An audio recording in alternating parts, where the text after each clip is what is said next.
itu mengeluarkan unta yang gemuk dari celah batu. Kalau itu yang dilakukan, itu kan hanya terjadi pada saat beliau-beliau itu masih hidup.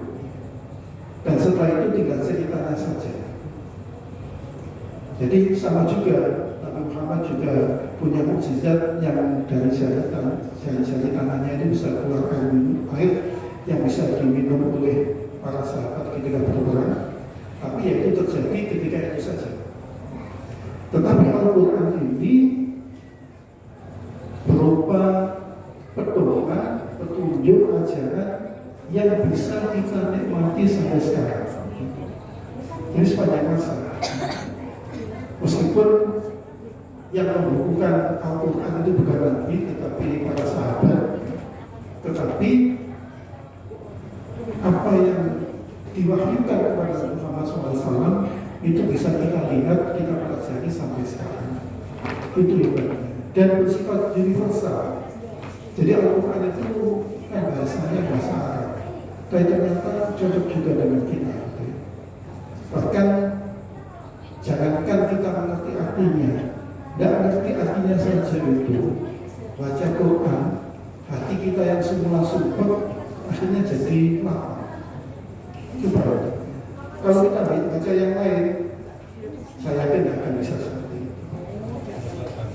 Ini kan salah satu kesulitan. Apalagi kalau kemudian kita baca sekaligus kita pelajari. Tentu bekasnya akan dalam. Maka beruntunglah mereka yang bisa bahasa Arab. Sehingga ketika sholat pun imam baca surah itu betul-betul bisa menjiwai. Yang kedua, Al-Quran itu sangat rasional, make sense. Jadi banyak sekali ayat Al-Quran yang cocok dengan kondisi kita sekarang. Nanti kita akan lihat beberapa di antaranya. Ya contohnya saja bagaimana kita berkomunikasi dengan sesama, berkomunikasi secara sosial. Itu di Al-Quran ada. Dan yang ada di Al-Quran itu betul-betul kalau kita lakukan, betul-betul manfaatnya luar biasa. Jadi kalau kita sekarang ini terjadi suasana yang tidak karu-karuan, itu karena kita tidak mengikuti apa yang ada di dalam Al-Quran. Jadi sangat rasional sebenarnya. Memang ada beberapa ayat yang itu memang harus kita imani, gitu ya. Dan kita nyatakan mungkin pikiran kita belum sampai ke sana, gitu ya.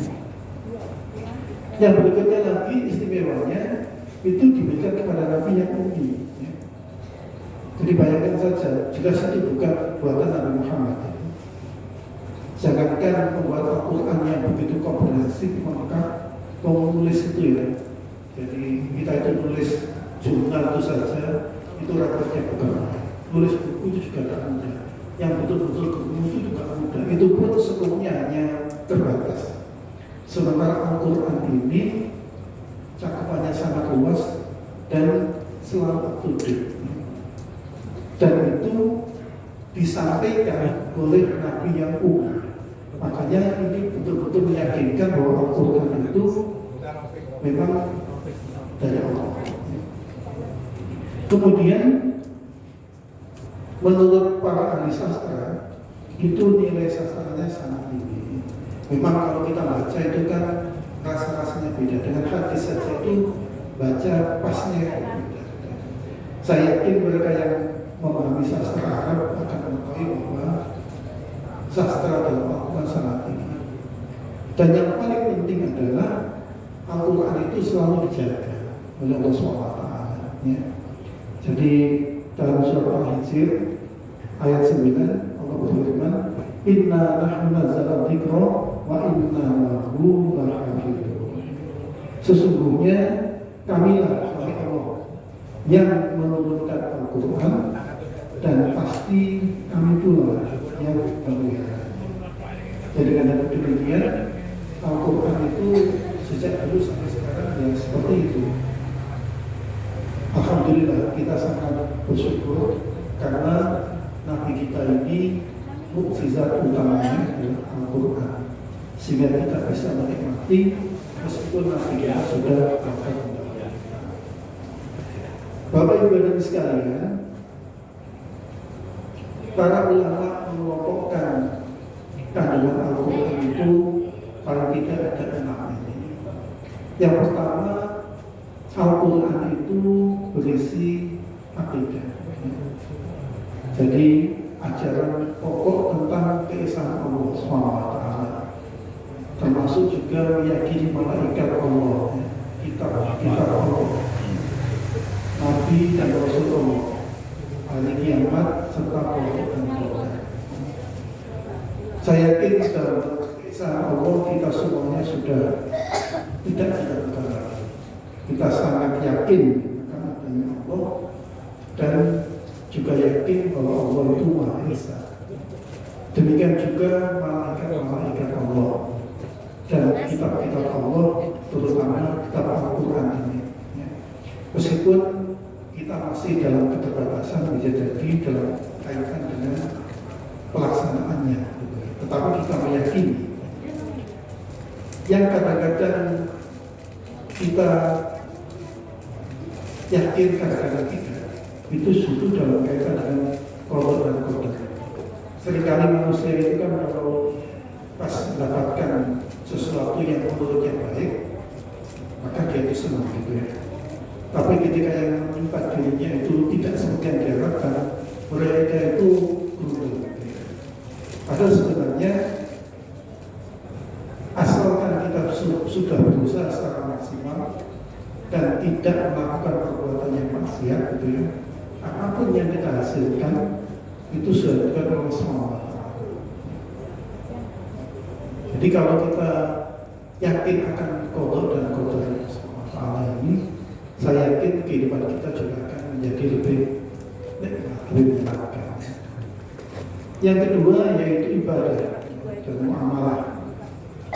Ibadah ini merupakan suatu kegiatan yang bisa mendekatkan kita kepada Allah SWT. Jadi ibadah ini sebenarnya untuk kita, supaya kita ini dekat dengan Allah SWT. Sedangkan kalau muamalah itu mengatur hubungan kita antar sesama manusia. Yang ketiga adalah akhlak. Akhlak ini sebagai panduan perilaku kita sehari-hari, sehingga kita akan menjadi manusia yang mulia. Dan akhlak ini juga akhlak bisa berakhlak kepada Allah SWT, akhlak dengan sesama manusia, termasuk akhlak kepada lingkungan kita. Jadi seringkali kita ini ibadah kita kepada Allah baik, akhlak kita kepada Allah baik, tapi kadang-kadang dengan manusia masih perlu ditingkatkan, apalagi dengan lingkungan ini. Makanya saya senang sekali ketika melihat masjid bersih, teratur, di paling tidak orang Islam itu menunjukkan bahwa sebenarnya peduli terhadap lingkungan itu juga perintah agama. Dengan demikian seharusnya dalam kondisi apapun umat Islam itu selalu bersih. Dan memang kita ini memang makhluk yang bersih ketika kita ini jadi muslim. Bayangkan saja, wajah kita ini paling tidak kita basuh 5 kali sehari. Umat lain tidak. Itu satu isyarat bahwa sebenarnya kita ini termasuk umat yang bersih. Nah, dalam akhlak ini saudara sekalian, kita seringkali mencari teori-teori yang macam-macam. Padahal kita lupa sebenarnya itu ada dalam Al-Quran. Bahkan ada contohnya, yaitu Nabi kita Muhammad SAW. Jadi sebenarnya Al-Quran itu harusnya kita jadikan pedoman utama dalam kehidupan kita. Yang keempat itu hukum atau syariat. Jadi banyak aturan-aturan yang menata kehidupan kita ini yang sumbernya itu dari Al-Quran. Seharusnya kita juga menggali dari sana. Yang kelima adalah kisah sejarah. Jadi di Al-Quran itu juga menyebutkan kisah sejarah umat-umat masa lampau. Bapak Ibu dan sekalian, Ini juga bukan main ini. Karena apa? Yang ditulis itu bukan cerita fiktif, tetapi itu fakta di masa lalu. Kalau sekarang ada kejadian di tempat lain, itu gampang sekali diketahui oleh orang yang di tempat lain lagi.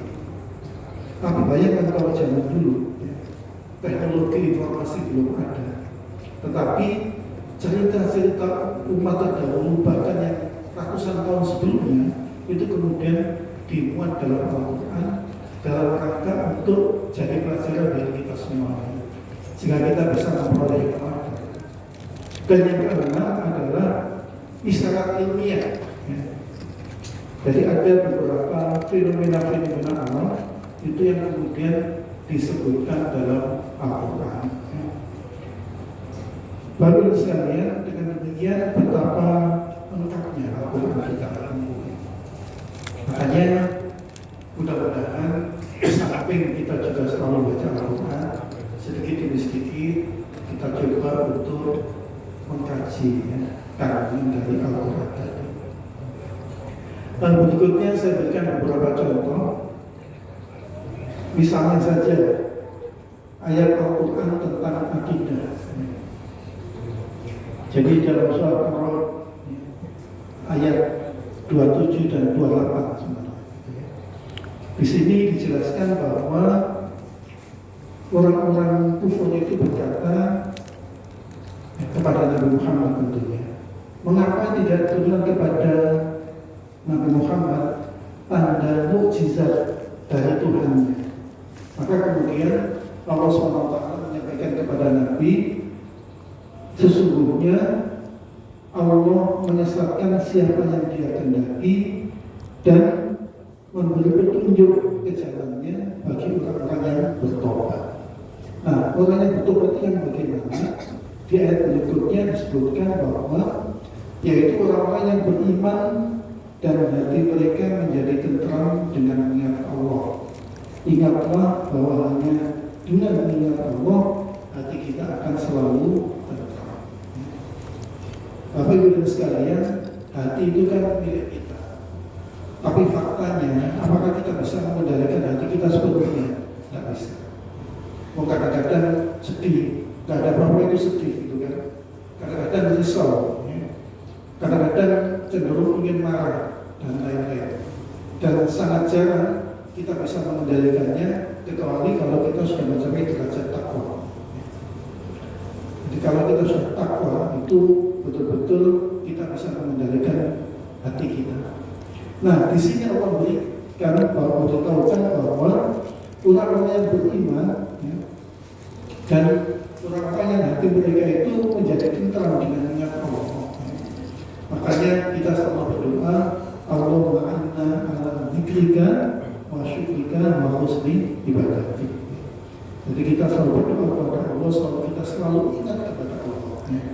Dan kalau kita ingat kepada Allah itu yang untuk kita sendiri, karena hati kita akan menjadi tentram.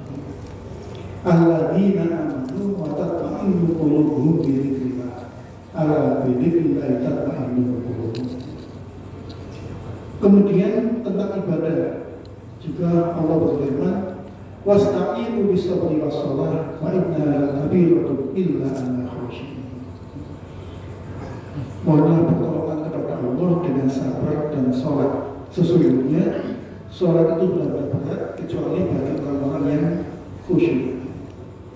Ini Allah memberitahukan kepada kita supaya kita itu minta pertolongan kepada Allah dengan sabar dan sholat. Jadi sholat ini di samping merupakan pengabdian kita kepada Allah SWT, sekaligus media komunikasi kita dengan Allah SWT. Dan seharusnya kalau hati kita khusyuk dalam sholat, tertuju kepada Allah SWT, maka ketika kita selesai sholat, harusnya suasana hati kita menjadi lebih baik dibanding sebelum sholat. Makanya fungsi masjid, fungsi musola sebagai tempat sholat itu harusnya betul-betul bisa dimanfaatkan sebagai sarana untuk merefresh diri kita. Jadi di tengah penatnya kehidupan dunia ini, capeknya menghadapi persoalan-persoalan keseharian, termasuk persoalan sosial, termasuk juga persoalan pekerjaan. Ketika kita kemudian datang ke masjid dan kemudian sholat dengan khusyuk, maka yakinlah bahwa hati kita akan menjadi tentram, menjadi semangat kembali, kerisauan, kegelisahan itu akan hilang. Jadi fungsi masjid semacam itu harus semakin kita maksimalkan. Oleh karena itu, bukan main itu pahalanya para takmir, para pengurus masjid ini yang setiap kali merawat masjid sehingga membuat para jamaah ini nyaman beribadah di masjid. Bapak Ibu dan sekalian, ini saya coba menit lagi nih. Ada beberapa lagi yang mau saya sampaikan. Contohnya saja yang juga penting berkenaan dengan etika bermedia sosial. Bayangkan saja, yang namanya media sosial, teknologi informasi, jangan lagi belum ada. Tapi Al-Quran itu isinya relevan juga kita gunakan sebagai pemandu dalam rangka kita bersosialita. Dalam surah Al-Hujurat ayat 6 Allah berfirman, A'udzubillahi minasyaitonir rajim, Bismillahirrahmanirrahim. Ya ayyuhalladzina amanu in ja'akum fasiqun binaba'in fatabayyanu an tusibu qauman bijahalatin fatusbihu ala ma fa'altum nadimin.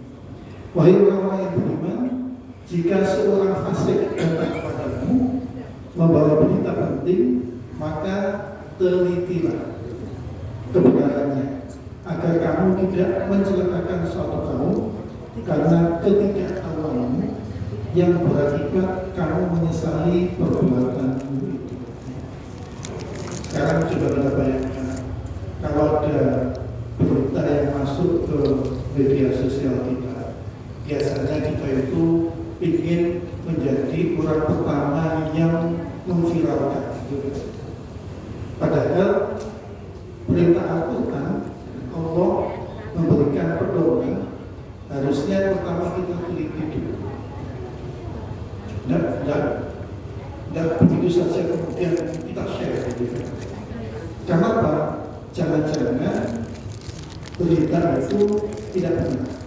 Dan kalau itu terjadi, bisa saja kita mencelakakan orang lain, memfitnah orang lain. Yang akibatnya kita menyesali. Bahkan juga dalam surat yang sama, ayat 11 itu, ini juga diberikan tata aturan diri. Kita dilarang untuk mengolok-olok suatu kaum. Sekarang bayangkan apa yang kita lakukan di media sosial. Seringkali beberapa orang itu mungkin dengan jamaah sini gitu ya, itu menyebut mereka yang tidak dalam kelompoknya itu dengan sebutan yang tidak baik gitu ya. Dulu zaman pemilu kan ada gagal guru, ada apa gitu semacam itu ya. Karena kelompoknya dengan julukan-julukan itu ya. Padahal Al-Quran jelas melarang. Maka seharusnya kalau kita itu mengimani Al-Quran, maka kita tidak akan melakukan itu. Oleh karena itu sekali lagi kita harus melakukan tabayun dulu. Kita teliti, jangan sampai kemudian apa yang kita terima itu sesuatu yang tidak benar. Dan yang kedua, apa yang kita lakukan atau kita katakan, jadi jari kita ini adalah ngetik yang benar-benar saja, yang baik-baik saja. Sehingga begini, kalau yang kita tulis itu sesuatu yang tidak baik, kemudian diikuti oleh banyak orang, maka dosa dari orang yang mengikuti itu juga akan kita terima. Sebaliknya, kalau yang kita tulis di media sosial itu baik, kemudian diikuti oleh banyak orang, maka kebaikan orang-orang itu juga akan sampai kepada kita juga. Oleh karena itu, dalam kaitan dengan berdialog misalnya di media sosial, di grup-grup itu, maka sangat ditekankan bil hikmah wal mau'izatil hasanah.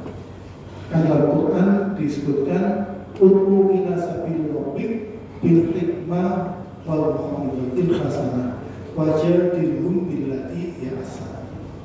Jadi Bapak sekalian, bukan main itu Al-Quran itu. Hal-hal yang saat itu ya jumlah penduduk masih sedikit, interaksi orang tidak seintens sekarang, tapi itu sudah ada di dalam. Yang itu sangat relevan dengan kehidupan kita saat ini. Nah, ini ada langkah praktis ya supaya kita tidak salah dalam menggunakan media sosial. Yang pertama itu harus kita sadari dulu sebelum di-share. Ya. Apakah berita ini benar? Apakah ada manfaatnya? Apakah sumber beritanya valid atau tidak? Gitu ya. Yang kedua, kita cross check. Kita cari berita di situs resminya, gitu ya, atau di media yang bisa dipertanggungjawabkan. Dan ketika menerima informasi-informasi dalam media sosial itu, hendaklah kita sabar dan tenang, tidak emosional, tidak panik ya. Dengan demikian, apa yang kita lakukan betul-betul baik. Bapak Ibu adik sekalian, karena sudah jam 9 kurang 7 ya, saya kira cukup sekian diskusi kita, sharing kita. Mohon maaf kalau ada kurang lebihnya. Nanti filenya saya kasihkan ke Pak Mair kalau misalnya mau dibaca kelengkapan berikutnya juga, karena di sini saya carikan ayat-ayat yang berkenaan dengan kandungan tadi seluruhnya, gitu ya. Mudah-mudahan apa yang saya sampaikan pada kesempatan kali ini memberikan manfaat bagi kita semuanya, dan mohonnya mudah-mudahan kita selalu dalam keadaan sehat, dalam bimbingan dan bimbingan. Mari kita tutup kegiatan kita malam hari ini dengan doa. Mudah-mudahan sekali lagi Allah mampu memberikan kemampuan bagi kita semuanya, Allah memberikan kemampuan